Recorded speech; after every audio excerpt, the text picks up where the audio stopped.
First up tonight, though, and I wanted to get to this straight away, the world-exclusive Sky News interview with Israel's Prime Minister Benjamin Netanyahu. That'll go to air tonight on Sharri Markson's program at 8 o'clock Australian Eastern Standard Time. Sharri joins us.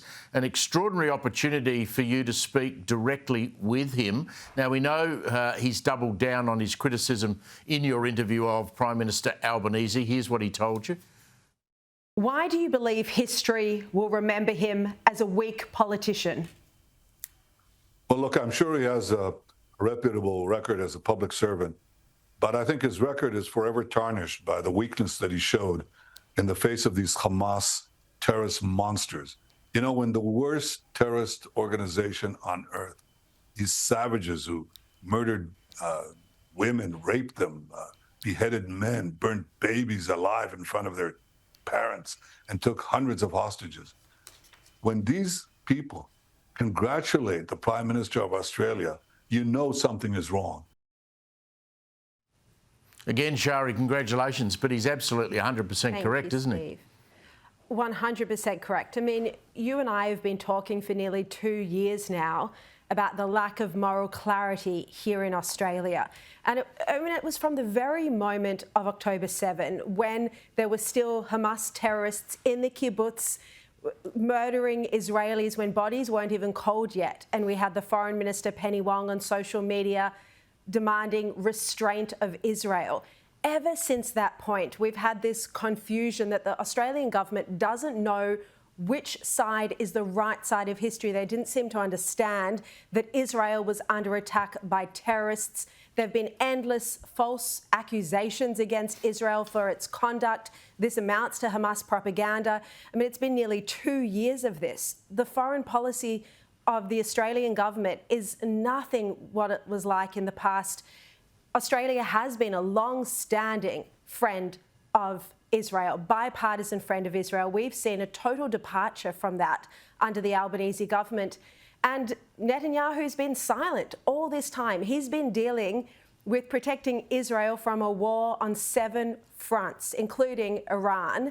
He's been joined by the United States in that battle, and yet traditional allies like Australia, as he says, have betrayed Israel, have walked away.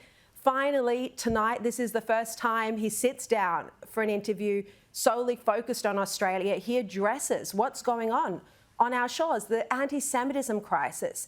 And he's very persuasive, he's very strong, he's determined, and he's defiant, Steve.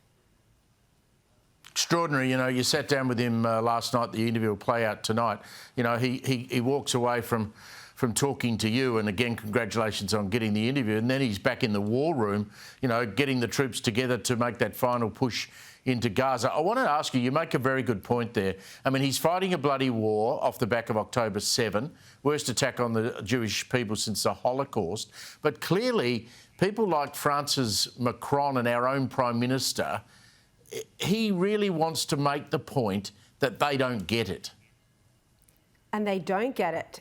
You know, there's this utter confusion, and we've spoken about it before. It comes down to the fact probably that the Prime Minister has a history as a pro-Palestinian activist. He was early in his parliamentary career, but when he was a federal MP, he was at one of the pro-Palestinian rallies in Sydney, yelling into a megaphone.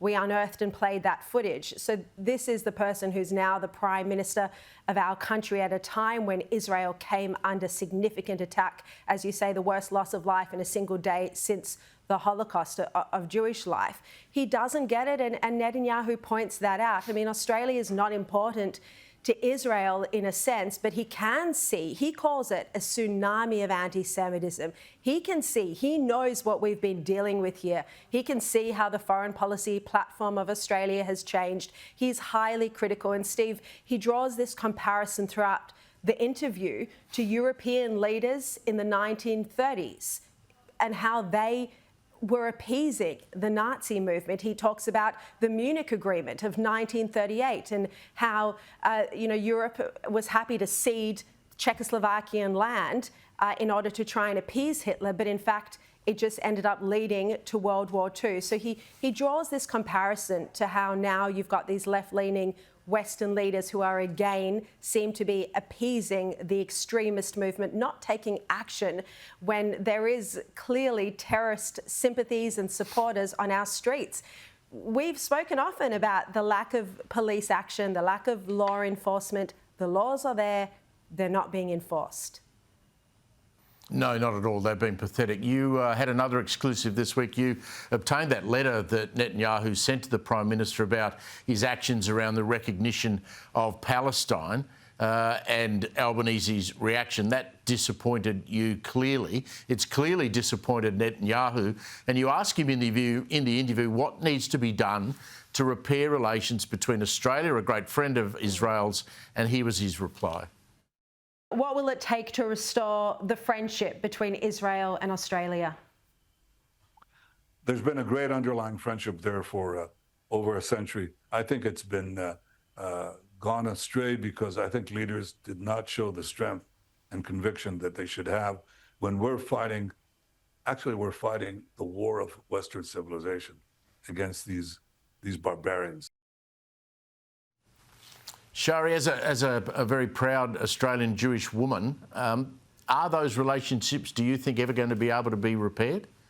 100%. I strongly believe they will be repaired. I think this is just a reflection of the fact that we do have this far left-wing socialist federal government at the moment. You know, the foreign policy position that Israel is upset about, is disappointed in, is a reflection of Albanese, Penny Wong and Tony Burke.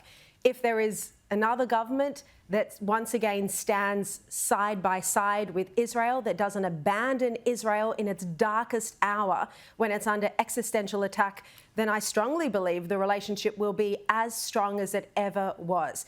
And I mean, I had Michaelia Cash, the coalition foreign minister, on my program last night.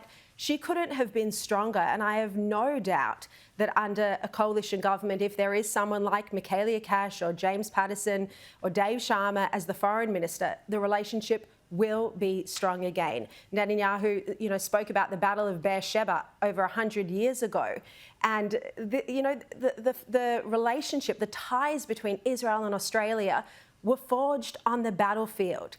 I mean, Australia would never send troops now to fight alongside Israel, but this is where the ties were forged. We also have a very close intelligence sharing relationship. I think a lot of people know about the fact that there was a terrorist attack on a plane in Sydney that was only thwarted because of intelligence from Mossad. So the ties remain. There's a lot of goodwill. It's just not going to get back on track under Anthony Albanese, particularly when he and his ministers continue to say the most hostile comments, false accusations, accusing Israel, as we heard from Tony Burke this week, of trying to bomb its way to strength. The implication that it's deliberately starving Palestinian children couldn't be further from the truth. The idea that it's targeting civilians, utterly false. Netanyahu addresses these accusations in the interview tonight. Can't wait to watch the full interview again. Congratulations on that world exclusive. Fantastic. And I'll be watching tonight with the rest of Australia at 8 o'clock. Sharri Markson there, extraordinary stuff.